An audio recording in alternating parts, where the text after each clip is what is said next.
சிவநாமம் சொல்லி பழகு பழகு.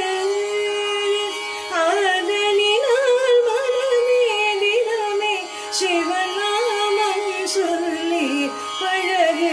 அன்புடன் நம்பி கெட்டவர் எவரையா உமை நாயகனே இருமைனையின் இறைவனை நம்பி கெட்டவர் எவர்